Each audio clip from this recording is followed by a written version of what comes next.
newcomer. See how brave he is? I like that. Which was Brian? Brian back in the corner. Brian back in the corner? Brian from Berkeley. Last name.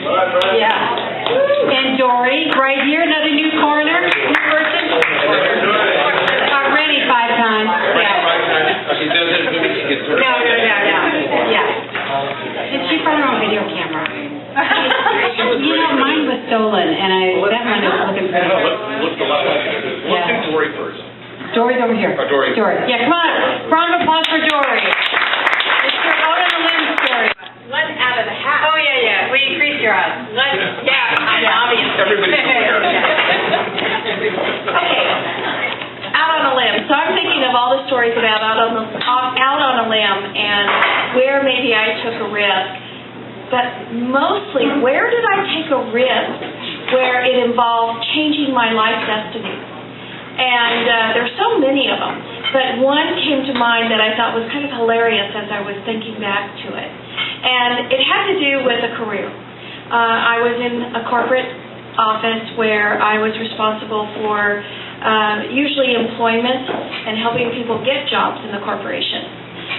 Then something happened. I don't know if any of you remember some of the 80s where we were involved with hostile takeover attempts and we lost a lot of jobs. My job began to take a different turn where I was starting to downsize. I think we called it right-size corporations. And in this company, from 275,000 employees, I had to bring it down to 75,000 employees. And the function that I was responsible for at a very young age in my 20s was of outplacement, helping people get other jobs. It was kind of a hard thing to do, especially when you're 28, telling people who have lived their entire lives in that corporation, in fact, entire communities, going down to Tyler, Texas, and finding that the majority of the entire community was employed by this corporation, and of course they were closing out.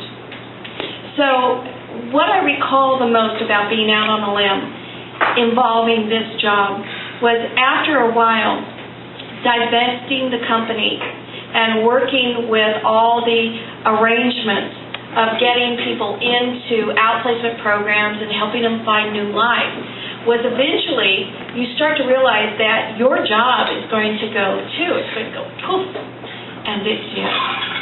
So as my job went poof, so came a roar from the peer group saying, you can't do that. You can't do that to the person who gave her life to the logo, who went out from day to day on an airplane to help people find other jobs. And that got somebody's attention somewhere in the corporate pillars of this organization. And they moved me instead of from out on the street to getting a job over to the corporate office to doing something else, helping them make managers. And it wasn't too long after that, maybe less than 30 days, I had a knock on my door, actually a telephone call in those days, and there's no email in those days. That telephone call involved one of the groups that we had divested to asked me if I would come lead their function. And it happened to be kind of a nicer job than what I was doing. And it felt very much like I was, if I had been married at the time, it felt very much as if I were cheating on a husband. Because my entire life had been with that logo. Well, I did go off. There was kind of a little bit out on a limb, right? You're leaving the cradle. You know, you're supposed to go cradle to grave with this organization. But I left and I went into that organization, and 3 weeks after I'd gone into it, the person who had hired me, the CEO, was fired because he had, should we say, stretched his credentials on his resume. And they decided that the function that I was taking on had no use, that it was something, a figment of his imagination.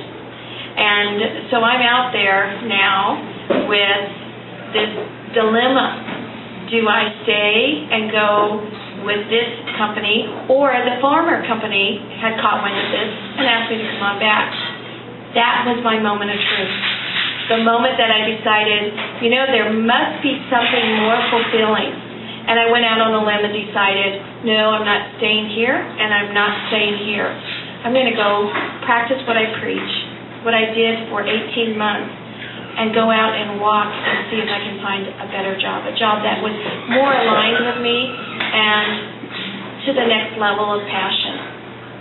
Well, out on that limb, to me, is looking back and saying that was a very pivotal moment that brought me to the joy I'm at today. I have a career that I really enjoy, and I know it's because I left that arrangement. Otherwise, I so would have been there still today.